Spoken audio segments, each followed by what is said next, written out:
May nakita akong parang pasa sa katawan niya. Dito. Chikinini. Chikinini yan, sir. Siguro, ma'am sir, may narinig na ako yung ginagawa nila. Yun yung sinasabi mo na Oo. nag-uula na sila Oo. doon. Yung lalaki isan, nagsasabi na, ganun. Ma'am Veronica, totoo po ba na may chikinini kayo? Hindi ko alam sa kanya. Baka meron.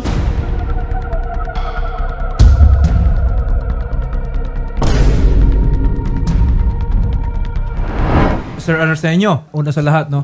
Ito pong si Ma'am Veronica Pukno ay misis niya. So kasal po kayo. Sir, Ilang taon na po ba kayong nagsasama ni misis? mahigit 20 years. Ilan po yung anak ninyo, sir? 8. Ang dami ah. Kambal yung isa, sir. Ngayon, sir, may mga pagduruda ka raw dito sa misis po ninyo. Saan po ba nagsimula yan? Sir, may isang araw, sir, na umuwi ako, galing ako sa Magat. May nakita akong parang pasa sa katawan niya. Dito. Chikinini. Chikinini yan, sir. Siguro, ma'am, sir, pagkatapos nun, sir, nakaraan na naman ng ilang buwan. May nakita na naman ako. Dito sa nagpapadede siya ng yung anak namin na bunso. So, nakita ko yung itim dito, baba ng dede. Chikinini ulit, ganon? Ewan ko, sir, basta maitim na nakita ko dito sa baba ng dede. Then, tinanong ko, sabi niya, kinagat yung yung anak namin na nagdedede. Yun ang sabi niya sa akin. Pagkatapos yun, sir, nakaraan na naman ng ilang buwan, ng madaling araw, 3:22, kinuha ko yung cellphone, inilagay ko sa video. Inilagay ko sa ilalim ng floor mat. Then umalis po ako, sir. Umuwi ako bandang alas 9 ng umaga. Naisip ko yung cellphone, kinuha ko, pinatay ko yung video, then play. Narinig ko may nagbubulungan. Yung misis ko pa nang tanong, anong oras? Sabi ng lalaki, 3:26. Pagkalipas ng ilang minuto, sir, ay may narinig na ako yung ginagawa nila. Yun yung sinasabi mo na Oo. nag-uula na sila Oo. doon. Yung lalaki isan, nagsasabi na, ganun. Okay. Patuloy-tuloy yun, sir, yung ungulan na yun. Nasa kwan yun, sir, 6 minutes siguro yung Okay. Though, attorney, hindi ko siya narinig, pero pina-review ko dun sa isang intern natin. So, Yung yung video na video sinasabi, is oo. tumagal ng 6 hours. Tama po, sir. Oo. Ha? Ang sabi po ng intern natin, meron daw po siyang narinig na may nag-usap nga daw po, pero may nag-uungulan nga daw po. Mm-mm. Ang ginawa ko, sir, kasi ang pakiramdam ko, sir, is nanginginig na ako na parang hindi ko matanggap yung ginagawa nila habang ako naghihirap doon sa Magat, sir, na kumukuha ng isda para sa amin. Pagkatapos yun ang ginagawa na sa akin. Sino po yung mga kasama ni Mrs. nung kayo po ay umalis ng inyong bahay? Yung anak ko, sir, Sinong anak po ninyo yung kasama? yung bunso, saka yung isa na 4 years. Ang sabi niya po, sir, gawa ko lang yung video. Ha? Paano naman gawa-gawa mo yun? Nga, sir, na wala na nga ako doon, sir, nasa Magat na nga ako. Gawa ko, ang sabi. Wala ka bang pinaghihinalaan? Kasi kung may lalaking kasama yung misis po ninyo, parang chinempuhan pa. Alam nila siguro Alam nasa na alam. dagat po kayo at that time. Baka kapitbahay nyo yon or kaibigan or kung sino man doon. May ako, sir, kaya lang hindi ko sabihin kasi hindi sigurado. Ma'am Veronica, totoo po ba na may chikinini kayo? Hindi ko alam sa kanya. Baka meron pero gawa nila. Pero yung kagat dito sa dibdib ko, talagang yung anak ko yun. Yung sa bata po yon. Pero kasi pag nagbe-breastfeed ka talaga, sir, may chance talaga na nagpapasa po talaga yung dibdib ng babae. Kaya nga, ma'am, hinayaan ko na yun. Kasi yung sabi niya, yun, kagat ng bata, yung anak namin. Oo, hindi. Pero yung sa bandang leg po, ma'am. Hindi ko alam sa kanya. Magaling naman kasi siya mag-imbento ng istorya. Kaya Pero ma'am, si Sir is may hawak daw na video. Merong nakuhang mga ungol. Sino po yung lalaki na yon, madam? kaming dalawa, syempre, nilagay niya yung record tapos plinano niya. Dahil wala akong lalaki, sir. Kahit mag-imbestiga kayo sa amin. Hindi. Wala ako doon. Nasa Magat na ako. Oo nga, ma'am. Alam naman siguro ni Sir kung siya yung umuungol po doon. Oo.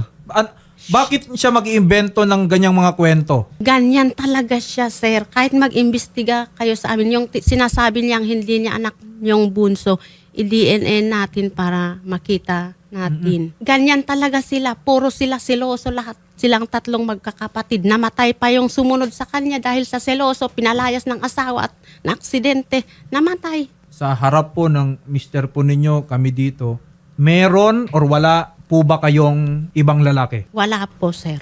Hindi ako naniniwala sa sinasabi niya, sir. Sa oras pa lang, tiklo na siya. Yung sinasabi niyang record, yung pinalabas niya noong July 1, 3, pinipilit niyang ako at saka yung lalaki. Sinasabi niyang papatayin daw niya ako pag hindi ako lumayas sa bahay. Oh. Yun.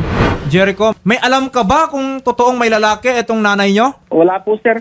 Etong Wala- tatay po wala po. ninyo, no, kasing sinasabi ng mami mo, talagang seloso daw itong si Sir Arsenio. Totoo ba yon? Opo, sir. Matagal na po. Mga bata pa po kami. Ganyan na po yan.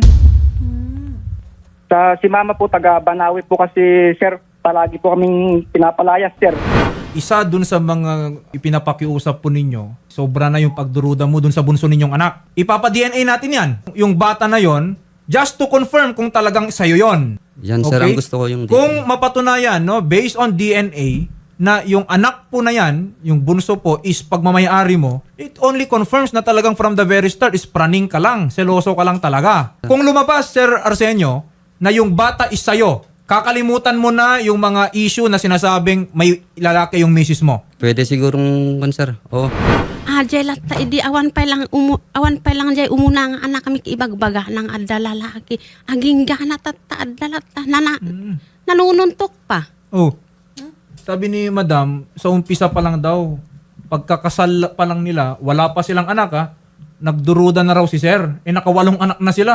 Hanggang ngayon, ang nagdududa pa rin si Sir. Sir, ganito ha, una sa lahat, no? We do not tolerate, no? Hindi po natin hinahayaan dito yung pag-abuso sa mga violence against women. Okay? Itigil po ninyo yun, Sir ha. Yung Matagal na po, sir. panununtok and everything. Kami mismo, hahabol sa'yo. Sinuntok Okay. niya nga dito noong August 30 nung gusto ko lang malaman kung bakit siya lumuwas dito. Yung nabasa niya ang text, sinuntok niya dito ng 3 beses. Sir, Hindi suntok yun, sir. sir, ganito. Ginising ko lang. Bakit mo... Ginising tapos nagkapasa? Hindi gisingin yun, sir, ha? Huwag kang magrason-rason dito. Ayun jay kayat ko, sir, makulong kumata.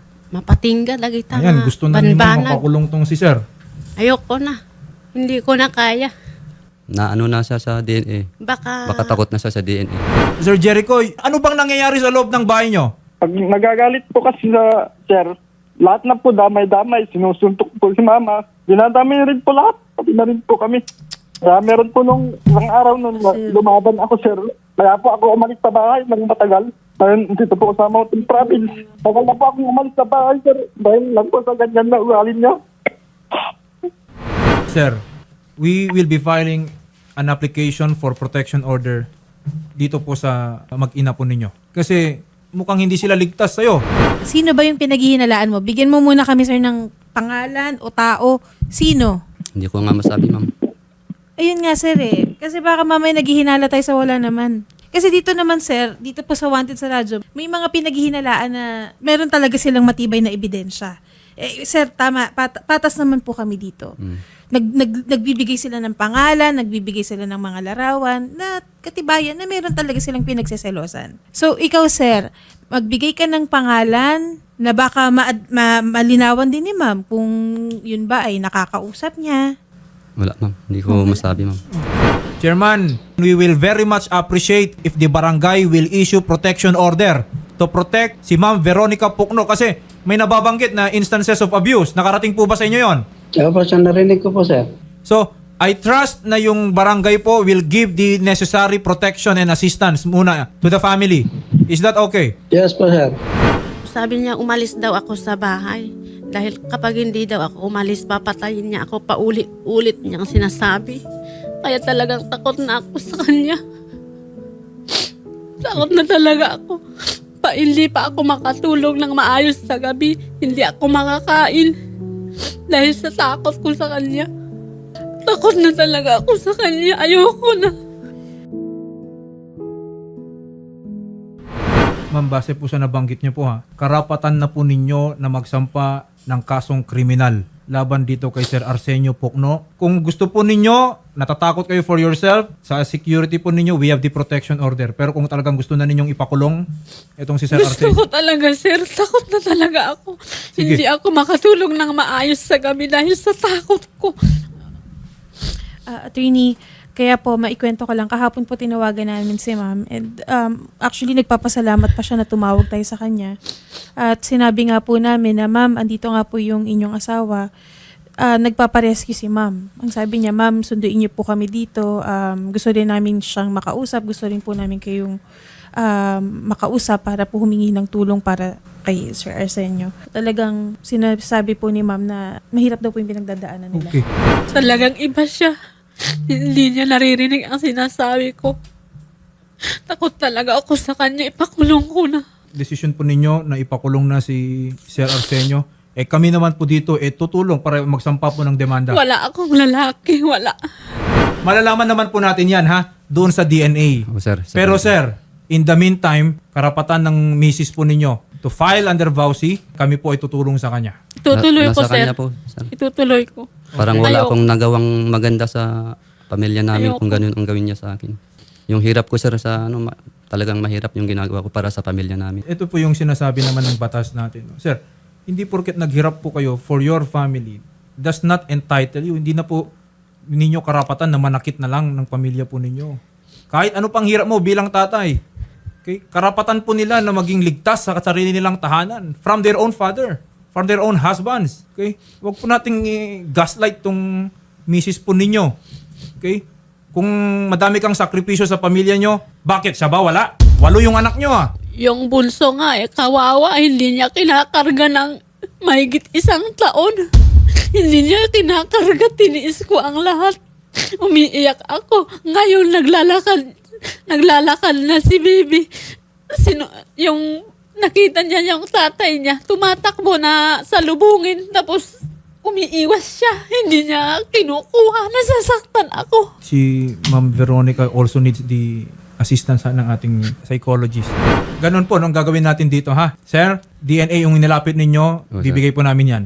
Pero si Madam, base po sa nakita namin at sa gusto po rin niyang mangyari, we will file the necessary charges, VAUSI as well as protection order, and we will likewise coordinate with the police to ensure na si Madam at yung kanyang pong mga anak will be given the necessary protection. Ma'am, ibabalik din po namin yung pinamasahe po ninyo. Pag-uwi po dito, tsaka yung pauwi po ninyo.